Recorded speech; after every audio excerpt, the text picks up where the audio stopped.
Bonjour et bienvenue à vous, chers amis passionnés d'intelligence artificielle. Je suis toujours votre hôte, Jean-François Sénéchal, professeur d'éthique à l'Université Laval. Passionné, tiens, j'essaie toujours de révéler une partie de ce que je suis aussi pendant que je me présente. Passionné de séries télé, ces temps-ci. En temps de pandémie, c'est un beau passe-temps. J'écoute ce temps-ci, c'est quoi que j'ai écouté? Il y avait The Watchmen que j'ai écouté qui était écœurant. Lower Deck, qui est une série, une pastiche un peu en dessin animé de Star Trek, qui est drôle, puis qui se prend pas au sérieux. Puis Devs. Avez-vous écouté ça, Devs? Ça me dirait. Devs. Wow, ça c'est lourd. C'est toute une série. Justement, ça parle d'AI, d'intelligence artificielle, de programmation, de méga banque de données avec une réflexion un peu futuriste. Il y en a une autre aussi dans cette ligne-là qui est Westworld. Oui, Westworld, oui. Je l'ai écouté ça, aussi, celle-là. Mais Devs, là, ça va loin. Là.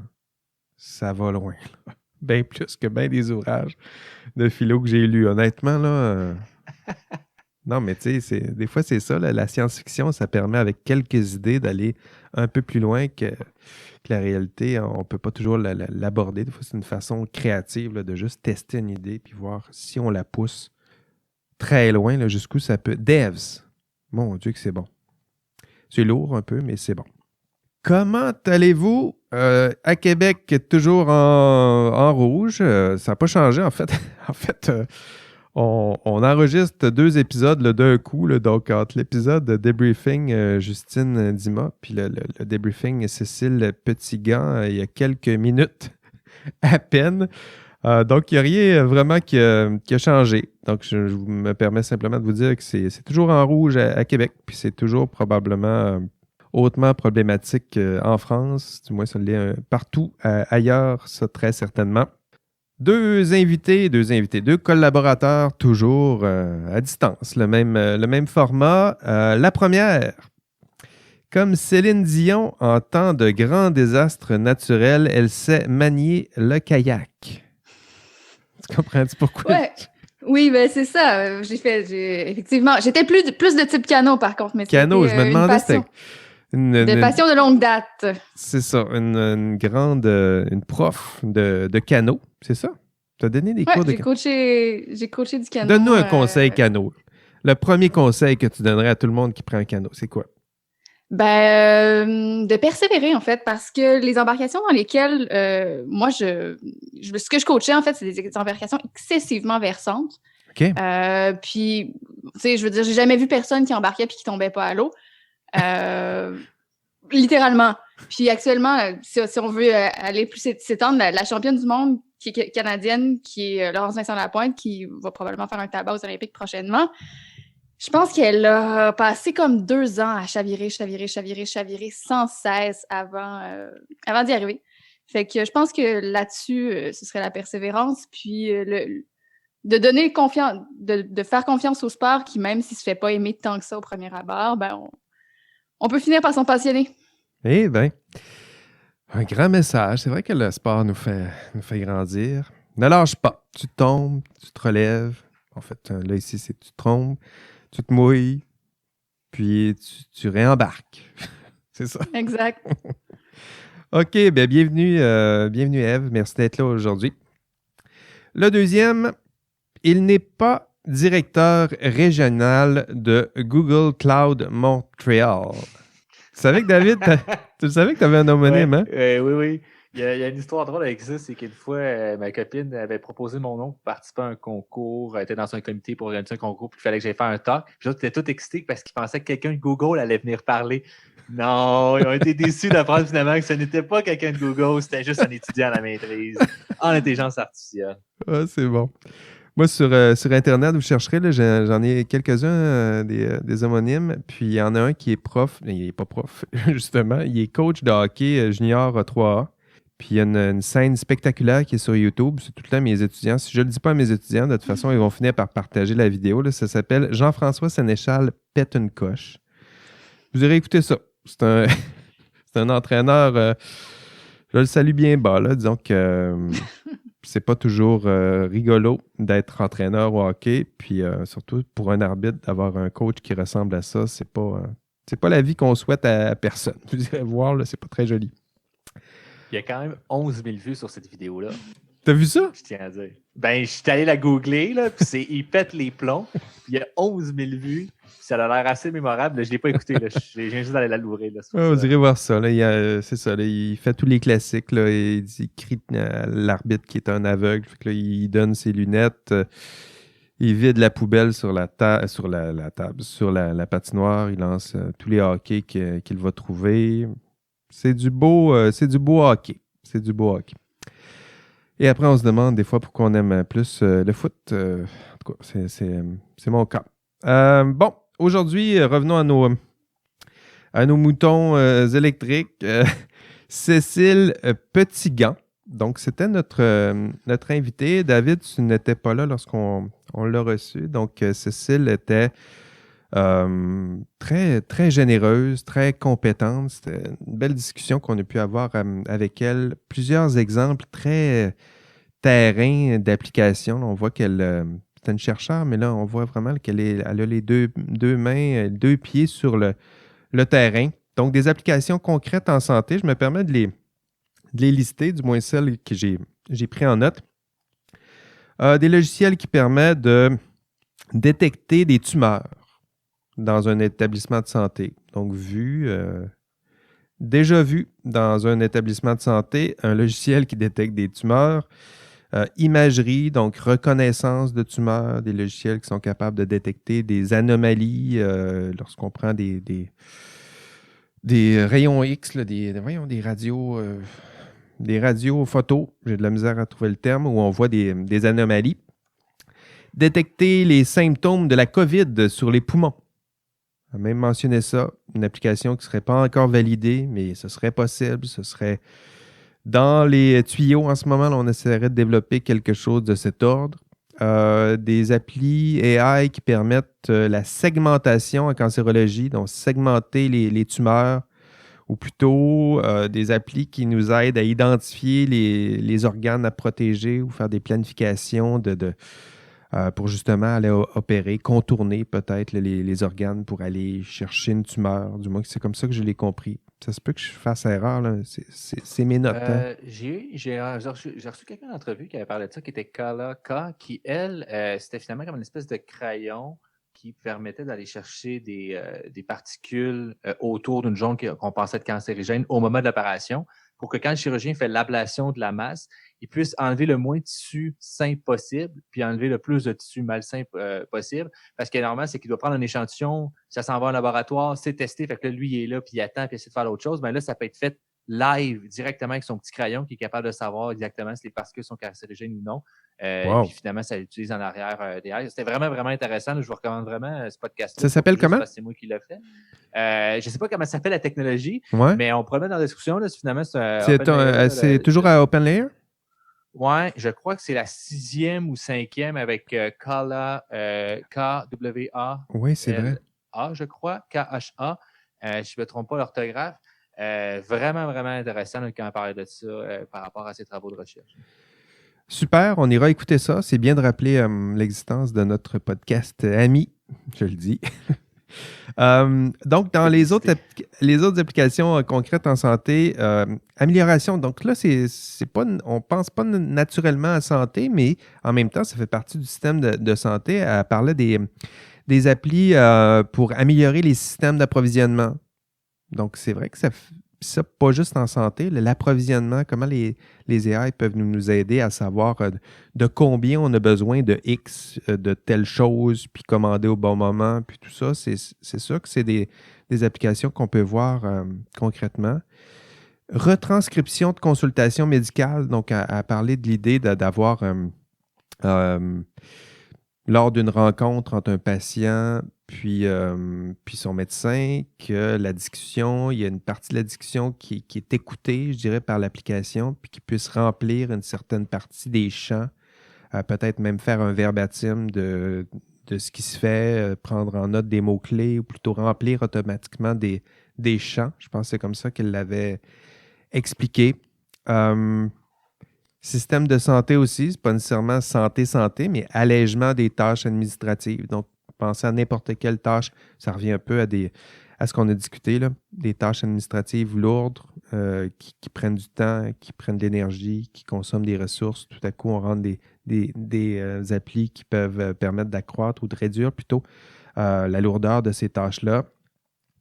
Autre application, l'IA au poignet. On a parlé des montres, des senseurs qui prennent toutes sortes de données de santé pour faire un meilleur suivi de santé, puis éventuellement faire des suggestions de recommandations pour améliorer notre santé. Donc ça, c'était les principales applications que j'avais en tête. Est-ce que Ève, est-ce qu'il y en a d'autres que tu avais pris en note ou je fais assez le tour?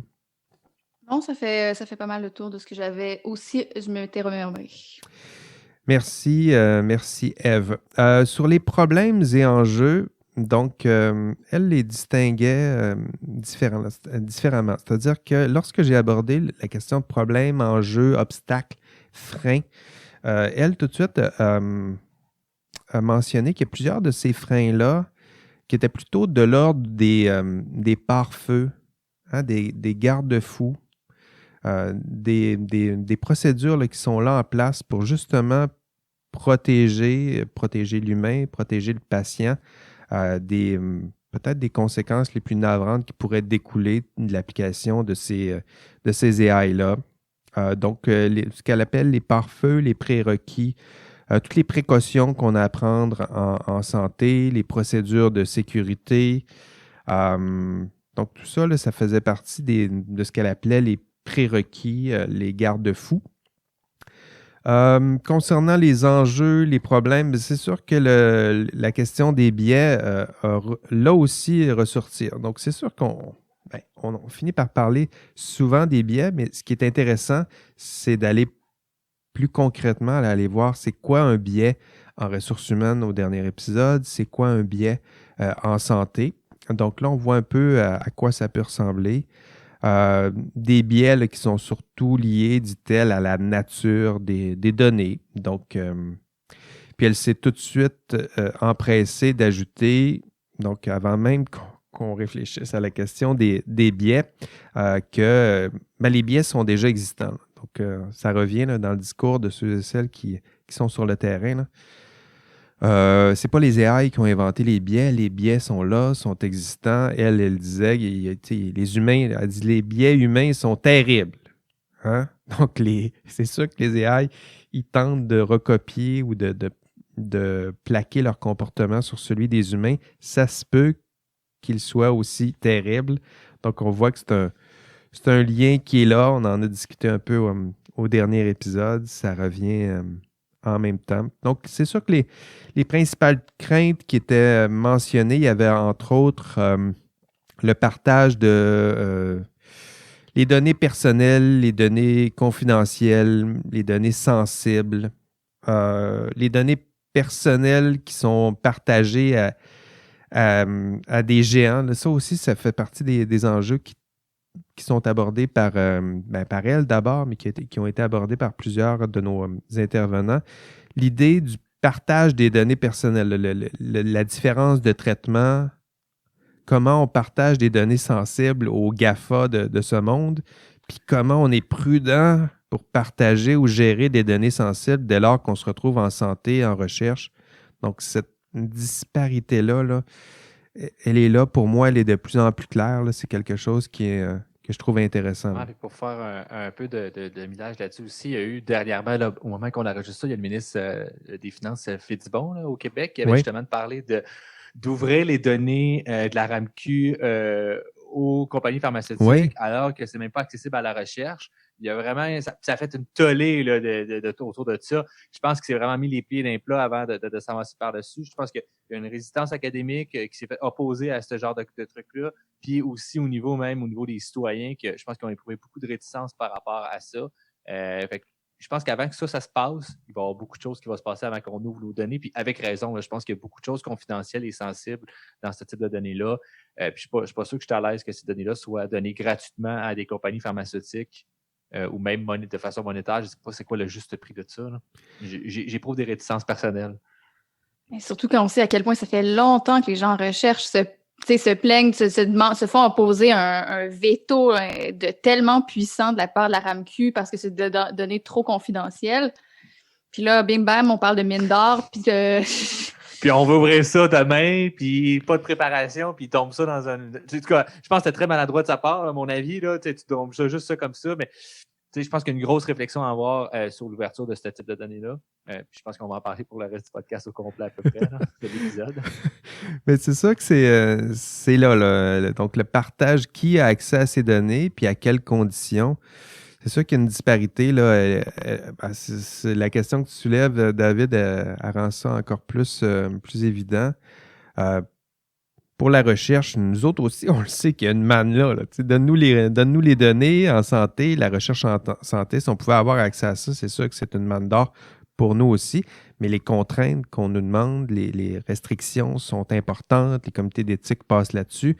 Puis là, tout à coup, les GAFA puis les autres, on pourrait donner quasiment accès gratuitement à tout ça. À quelles conditions? Non, vous avez raison. Là, c'est là, c'est au cœur de... Tout le monde le sait que c'est une manne. Tout le monde aimerait ça y avoir accès. Les contraintes, il faut au moins, peu importe les contraintes, il faut au moins qu'elles soient justement réparties ou équitablement respectées. Là. Ouais, puis pour reprendre les mots de Pierre-Luc Desiel, directeur de Eve, là, que justement il a passé dernièrement à, je ne me rappelle pas, c'est quoi les consultations publiques, je crois? Là, sur le projet de loi 64, c'était les audiences. C'est quoi le exact, sur les audiences. C'est quoi le projet de loi? Est-ce que tu en as idée? Tu en parles un petit peu en premier? Parce que moi. Pas le décrire, mais juste donner très, très généralement, là, c'est quoi? Là? En fait, c'est la loi sur les deux lois québécoises sur la protection des renseignements personnels, la loi dans le secteur public, la loi dans le secteur privé, encadrent la protection des renseignements personnels. Puis là, j'ai l'air d'une sombre idiote, mais je sais pas si le projet de loi 64 vise... Il me semble que le projet de loi 64 vise seulement à modifier la loi dans le secteur privé. Puis c'est d'amener la loi de protection des renseignements personnels à un niveau plus contemporain, en fait. C'est d'un peu revenir équivaloir ce qui se passe en Europe avec le Règlement général de protection des données. C'est de moderniser nos lois de protection des renseignements personnels. Fait que c'est un projet de loi qui amende les lois québécoises. C'est modernisé, puis la bougie d'allumage, c'est les méga-banques de données, c'est les haies, c'est quoi?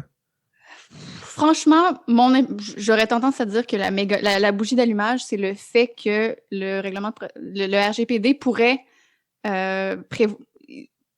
avoir l'impression... si la protection que le Québec offre aux renseignements personnels n'est pas suffisante aux yeux de l'Europe pourrait mettre un frein au partage de données. Fait que je pense que c'est vraiment ça l'impulsion. On peut se dire que oui, ce sont... pour l'instant, l'Europe a reconnu que c'était des protections relativement équivalentes. Okay. Mais l'idée de l'Europe, c'est d'un peu de faire figure de leader puis d'amener les autres États à suivre la vague pour préconiser une vision. L'Union européenne veut avoir une intelligence artificielle digne de confiance, se veut un leader en matière de l'intelligence artificielle, la technologie qui a des valeurs. Il veut imposer ses propres valeurs, ou du moins promouvoir ses propres valeurs, puis que les autres y adhèrent, puis avec certaines mesures du genre celle qu'on va freiner la libre circulation des données si vos protections ne sont pas suffisantes. J'aurais tendance à dire que c'est un élément qui pèse lourd dans la balance.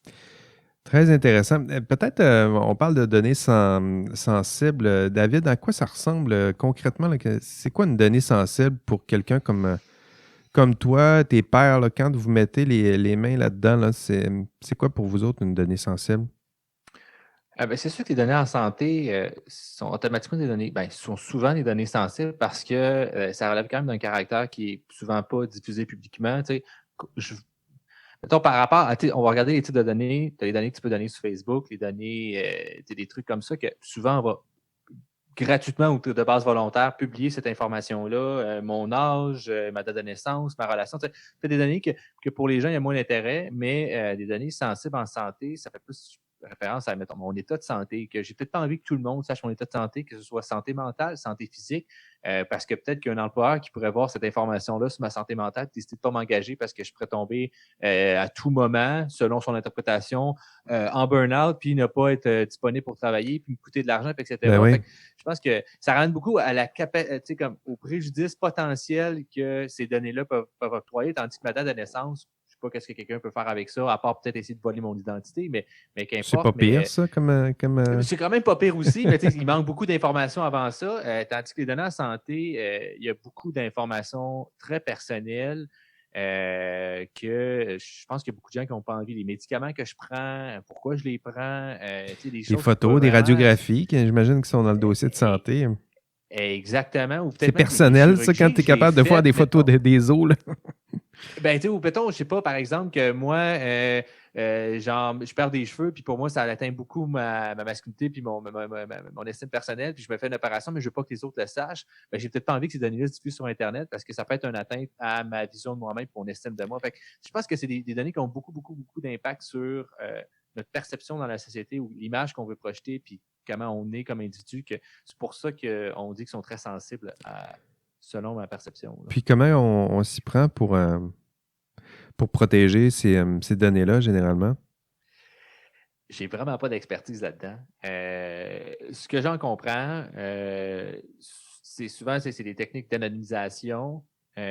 Souvent, ça va être sur des serveurs qui ne sont pas accessibles à Internet pour ne pas pouvoir être exploités par des personnes. Mais les techniques utilisées pour les rendre moins sensibles, malheureusement, je ne les connais pas. Je n'ai pas beaucoup travaillé avec ce type de données-là parce que je n'ai pas de projet qui ont travaillé avec ça. Mais je sais qu'il va y avoir des techniques qui existent pour rendre ces données-là plus abstraites. Puis souvent, on va être beaucoup plus limité aussi dans qu'est-ce qu'on peut faire au niveau de l'intelligence artificielle sur ces données-là à cause de ces raisons-là là, pour les rendre plus sensibles, moins sensibles plutôt, puis les types de données avec lesquels on travaille. Vas-y, Ève. Mais c'est excessivement contextuel aussi, la sensibilité d'un renseignement. Hein? Tout à l'heure, tu disais la date de naissance, c'est pas sensible. A priori, effectivement, bon, je suis pas si inquiète que ma date de naissance soit divulguée toute seule, mais quand tu viens la croiser avec autre chose, ben, ça peut devenir beaucoup plus problématique. C'est ça, là. Puis, tu sais, il y a des auteurs en matière de vie privée qui théorisent la vie privée en fonction du contexte, c'est-à-dire qu'il y a tu peux pas qualifier un renseignement de sensible ou de non sensible ou un flux de diffusion de renseignements, de problématiques, de breach, qui va à l'encontre de la vie privée en fonction, tu sais, dans un vase clos, il faut que tu le regardes dans le contexte. Puis je pense que c'est super important. Par exemple, moi, si je serais peut-être prête, puis je sais pas, là, la réflexion, je la pose, là, mais il y a des données que je serais bien prête à divulguer à mon médecin, à un chercheur. Tu sais, je pourrais donner toutes mes données si ça permettait de sauver la vie de plein de gens. Puis en contrepartie, je serais beaucoup moins à l'aise de donner ces mêmes données-là à Facebook pour qu'ils me prédisent, qu'ils me fassent un petit algorithme qui me profile puis qui me vende de la publicité ciblée. Ou à une compagnie d'assurance. Ou à une compagnie d'assurance. Ouais. Donc, c'est là aussi où il faut réfléchir au contexte quand tu définis la notion de renseignement sensible. C'est pas autant je pense que tu apportes vraiment un ajout important. Là. Puis, tu sais, pour faire du bon là-dessus, il y a eu les données là, qu'on a déjà discuté, Netflix, qui a été utilisé avec des données médicales puis qui a permis d'arriver avec vraiment d'identifier des personnes à travers ça. Fait que oui, je pense que quand tu la contextualises effectivement, la donnée, elle peut devenir sensible. Donc, c'est ça. Puis ça, c'est l'exemple que tu l'avais déjà donné. Peut-être le réexpliquer, David. Il y en a toujours que c'est le premier épisode qui écoute. Là, donc, Netflix, c'est Fred qui l'avait expliqué? Non, c'est Ève qui l'avait donné, me semble. C'est Ève qui l'avait expliqué. Puis je pense qu'on est... Ouais.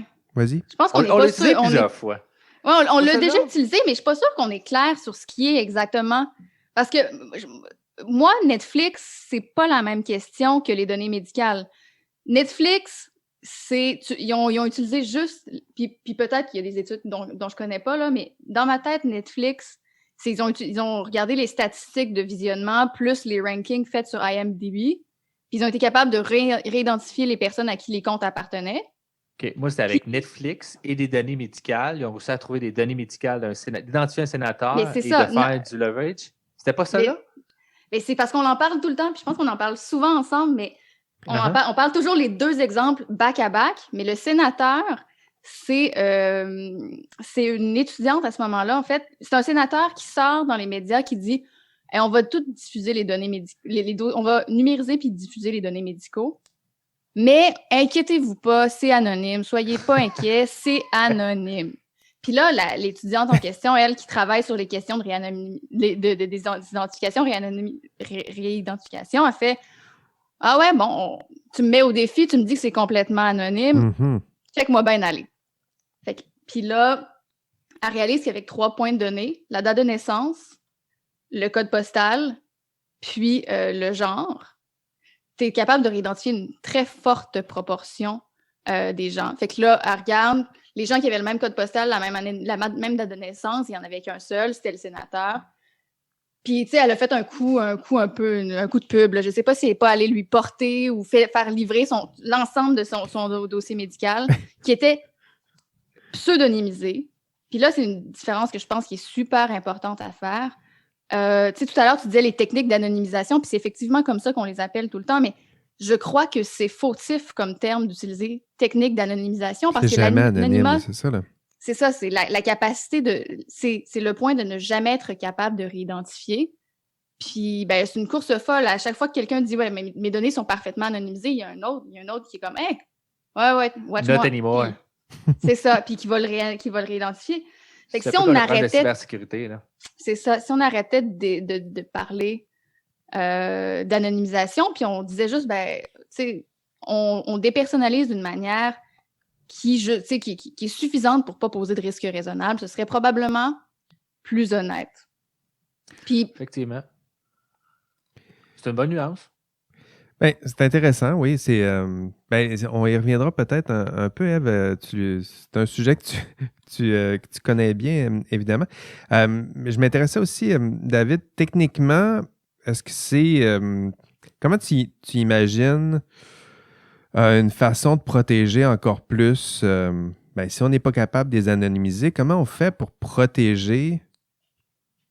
pour éviter, parce qu'à la fin, on protège ces données sensibles-là pour une raison, là, éviter de faire du tort, éviter de nuire à la réputation, éviter de commettre des torts, des dommages. Comment on peut faire pour gérer ces données-là? Peu importe là, comment on appelle le processus, là, que ce soit les rendre plus confidentiels, les anonymiser quand ça anonymise pas. Comment on fait pour protéger ces données-là, pour éviter à la fin que ça... Je pense que c'est éviter que ça nuire. Là. En santé, là, c'est le serment d'Hippocrate. Là. D'abord, ne pas nuire. Là. Donc, comment on fait pour gérer ces données-là, pour d'abord, avant toute chose, avant même que ça aide les patients, là, comment ne pas leur nuire? Bien, je pense que la question avec tout ce qui est les données, etc., c'est qui les utilise puis à qui elles sont accessibles. Puis est-ce qu'une personne malveillante pourrait accéder à ces données-là aussi? Puis qu'est-ce qu'il pourrait faire avec ces données-là? C'est sûr que si les données sont prises, c'est un chercheur qui met ça, ou peu importe une compagnie, puis c'est sur un laptop, le laptop se fait voler, ben, les données sont rendues disponibles à quelqu'un que peut-être qu'on ne voudrait pas que ce soit disponible. Il y a plusieurs méthodes, là, si on veut, pour ne pas rendre les données accessibles. Là, les méthodes classiques, par exemple, Revenu Québec. Finalement, les ordinateurs qui possèdent les données n'ont pas accès à Internet. Donc, physiquement, pour accéder à ces données-là, tu dois te connecter sur un seul ordinateur. Stat Canada, c'est la même méthode aussi. Tu dois te connecter à cet ordinateur-là. Chaque personne qui se connecte, on sait qui a accès à ces données-là. Puis ces données ne sont pas disponibles, si on veut, in the wild, dans la nature. C'est quand les données sont rendues publiques et accessibles à tout le monde que c'est là que la protection de l'information à qui les données appartiennent devient comme un enjeu, je pense. Et l'autre, le reste, c'est plus un enjeu de cybersécurité, c'est de savoir si, par exemple, les données peuvent être extraites d'une entreprise, que ce soit par l'extérieur ou par l'intérieur. Puis ça, je pense que c'est un autre concern qui n'est pas vraiment l'objectif ici. Fait que, tu sais, c'est vraiment plus dans un contexte quand les données sont publiques. Quand les données sont publiques, je pense que c'était ça, là, puis ça rejoint ce que disait Ève. Là. Quand les données sont publiques avec plusieurs jeux de données publics, si les jeux de données sont différents, c'est toutes des données sensibles, mais ce n'est pas exactement les mêmes.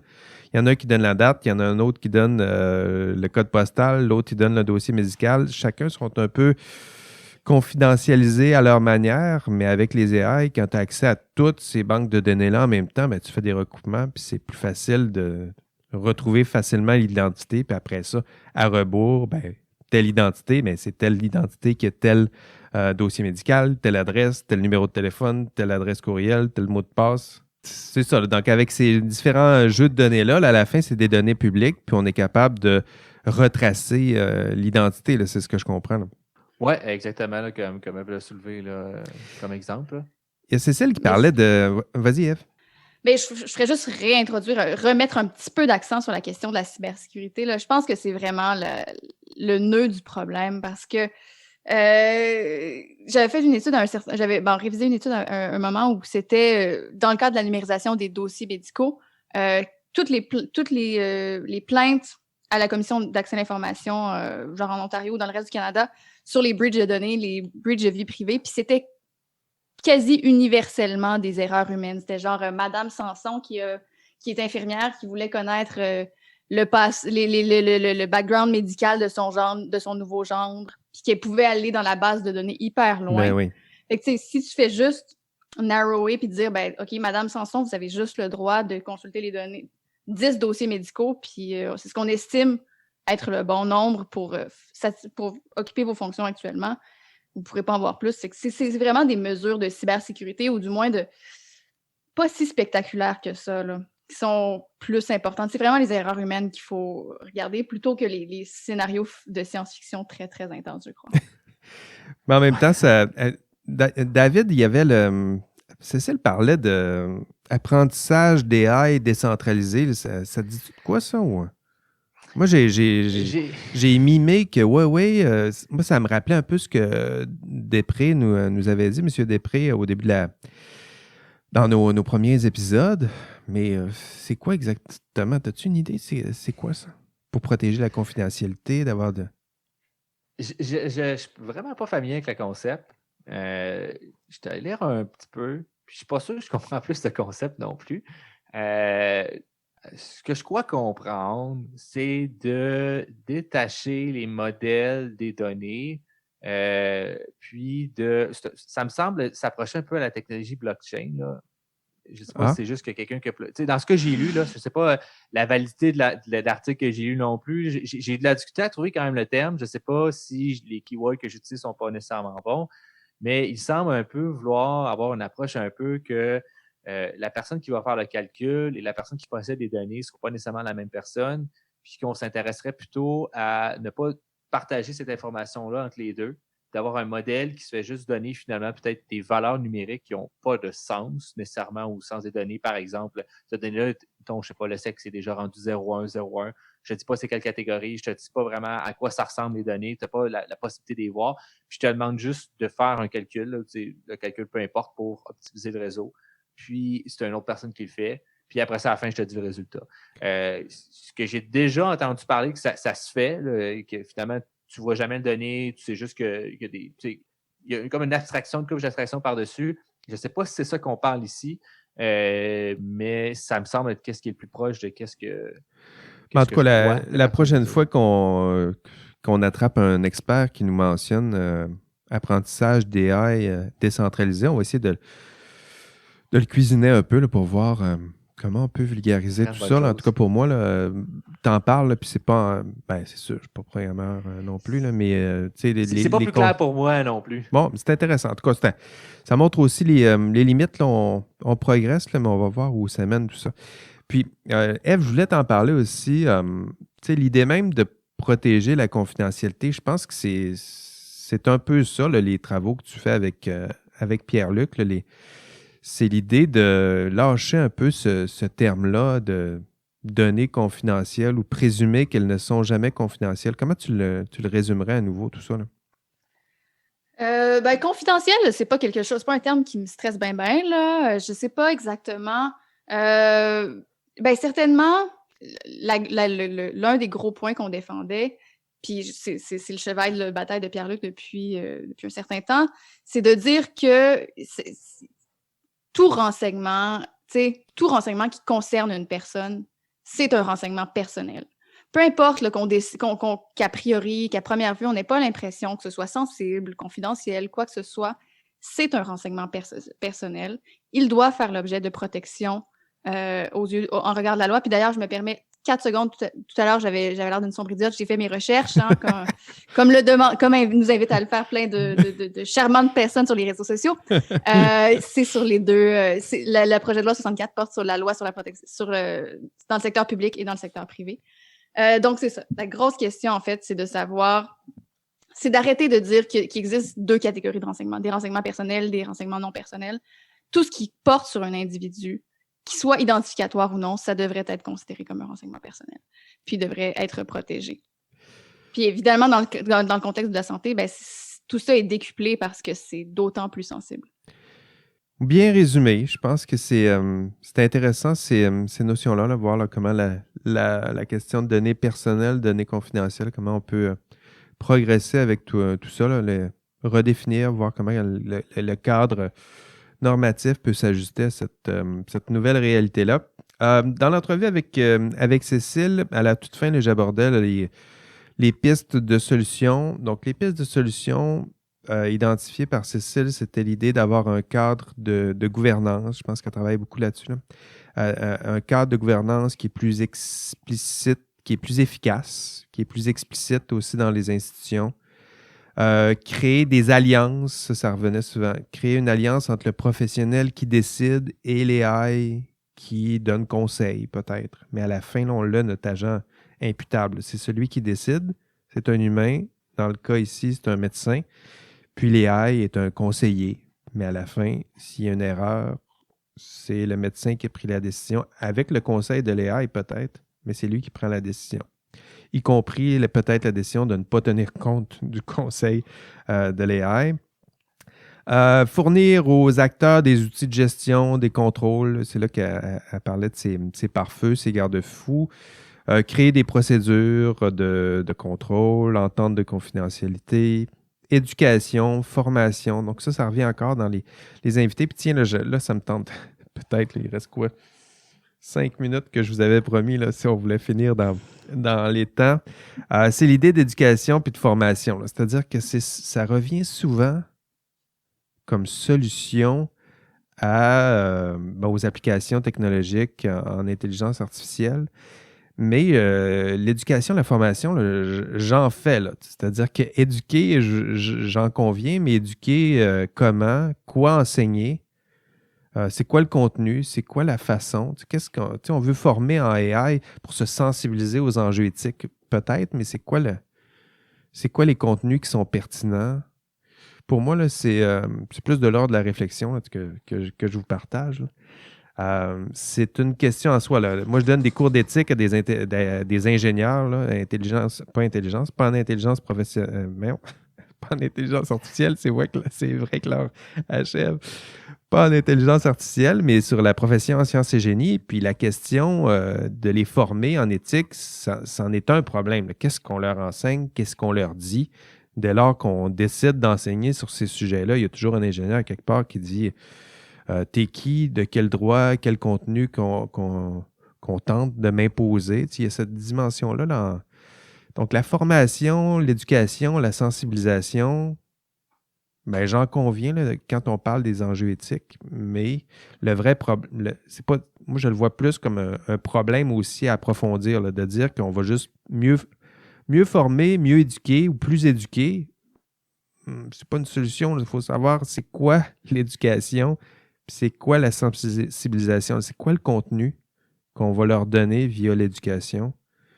Bon, voilà, c'était ma réflexion. Je vais continuer là-dessus, parce que je tiens juste à dire, il y a une formation, en tout cas, c'est une autre critique encore, je pense un petit peu à l'université, mais il y a une formation maîtrise professionnelle en IA et il n'y a pas de cours en éthique. C'est jamais abordé. Puis, la plupart, ce sont des gens qui arrivent un peu partout. Il y en a qui viennent des génies, fait que ça se peut qu'il y ait un cours en éthique. Il y en a qui viennent d'informatique.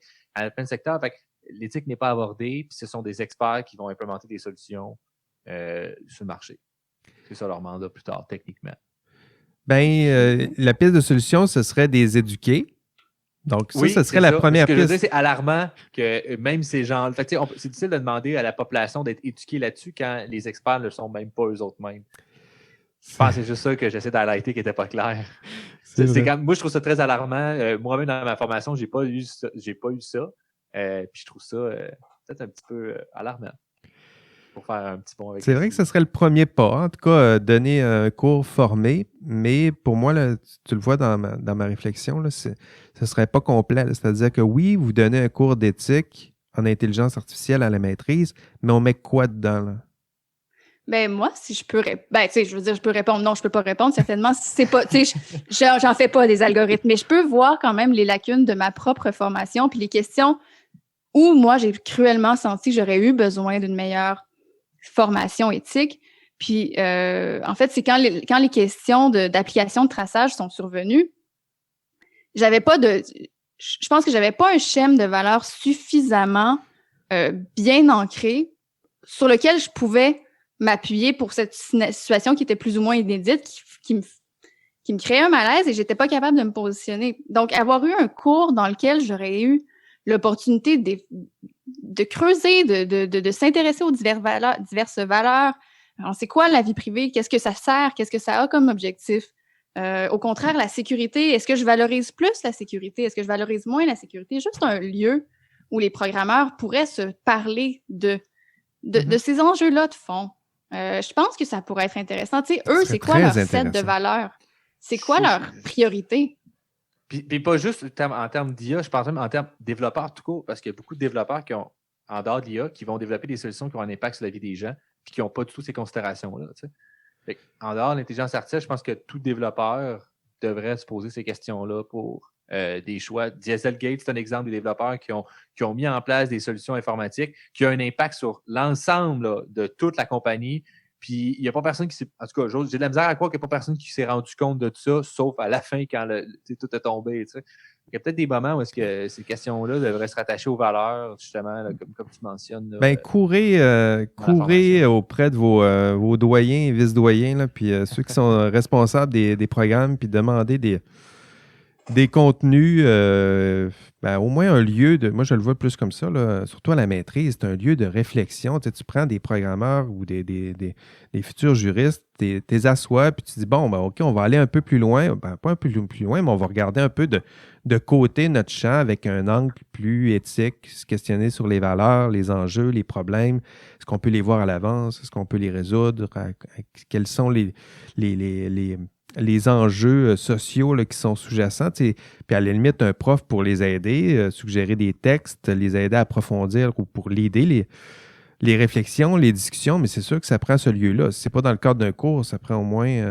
un podcast, c'en est un, là, on le fait ensemble, mais dans un contexte universitaire, ça me semble être une bonne première piste de solution. D'abord éduquer, puis ensuite, on se reverra, puis je vous consulterai pour déterminer le contenu de tout ça. Là, on fera ça ensemble. On produira un cours ensemble. Là, on va proposer ça au programme de maîtrise en intelligence artificielle. Il est 5 heures. Il est 5 heures. Mais pour vous qui nous écoutez, ça ne veut rien dire, mais ça fait déjà 2 heures qu'on enregistre. Donc, je vais mettre fin à tout ça. Merci à vous deux d'être là aujourd'hui. C'était très généreux. Je vois même que mon cellulaire là, va manquer bientôt de batterie. Donc, c'est l'heure que je mette fin à tout ça. Là. Merci d'avoir été là. Merci, David. C'est très généreux encore. Merci, David. Merci à vous autres. Merci, Ève, d'être là encore avec nous aujourd'hui. Merci à vous. Merci à vous, donc, d'avoir écouté cet épisode d'IA Café. Jean-François Sénéchal en compagnie d'Ève Gaumont, David Beauchemin. Et on se revoit au prochain épisode. Et d'ici là, on rêve encore une fois, ou peut-être, de moutons électriques. Allez, bye bye!